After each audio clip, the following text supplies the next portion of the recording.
Hello, hello. It is time to tell you all about my Brad Sundberg stories. What you're looking at here is my Facebook because I met Brad Sundberg 3 times. I met him in 2013 with Joe Vogel. I met him in 2016 with Brad Buxer and Michael Prince. And then I met him a third time in 2018 with Matt Forger. Before I show you pictures and all that stuff, let me just tell you my little Brad Sundberg story.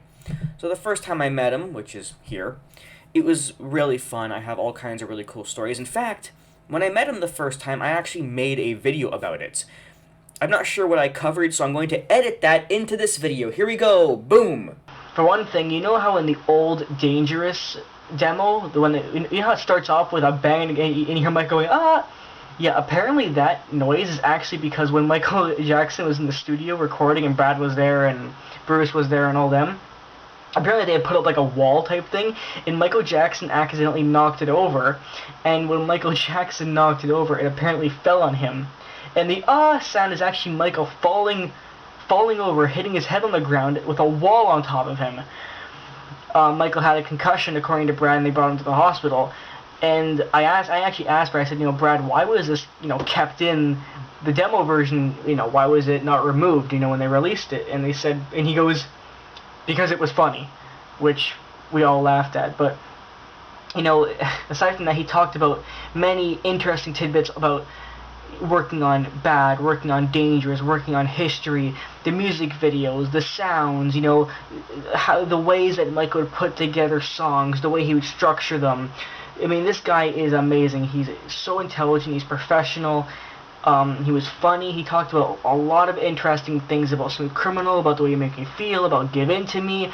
We saw rare footage. He put up rare footage of Michael and Brad, home movies, hanging out, eating dinner. Rare recordings of Michael in the studio talking about his music or in the studio while recording. Just the most amazingly interesting videos I've ever seen. You think Spike Lee's Bad 25 gave a behind-the-scenes look?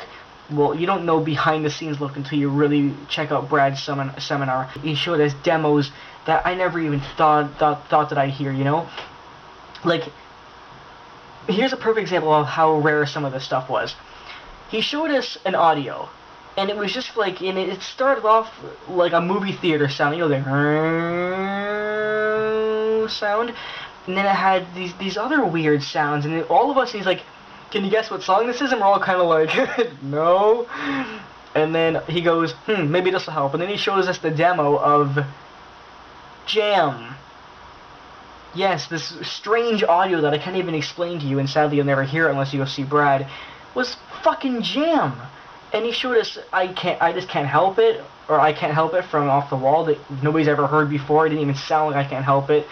Demos of fucking just everything. It was the craziest stuff and the most interesting things I've ever seen. For any additional information, yeah, I mean, it was really, really fun to meet him. All the cool things we got to hear and see, the way that songs were broken down, hearing that, like, severely extended Smooth Criminal, which was incredible. So basically, the extended Smooth Criminal was, the breakdown part, right? Where Michael goes, I don't know,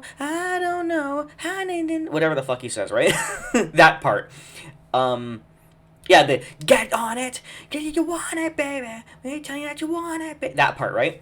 So what Brad showed us was that segment, which is like 30 seconds in the song, for like 10 fucking minutes, and it's literally just 10 minutes of Michael screaming improvised lines over and over and over again, and it was the most sextastically thing your ears will ever hear. So anyway, so that was really amazing. So yeah, that was the first time I met him. This is also from the first time. That's Matt. What's his name? Joe Vogel. Let's see. This is the second time. Met him with Michael Prince and Brad Buxer. I think my favorite story from this day was one of Buxer's stories, actually. He was talking about the song In the Back. And as we know, that is pretty much one of Michael's best unfinished songs.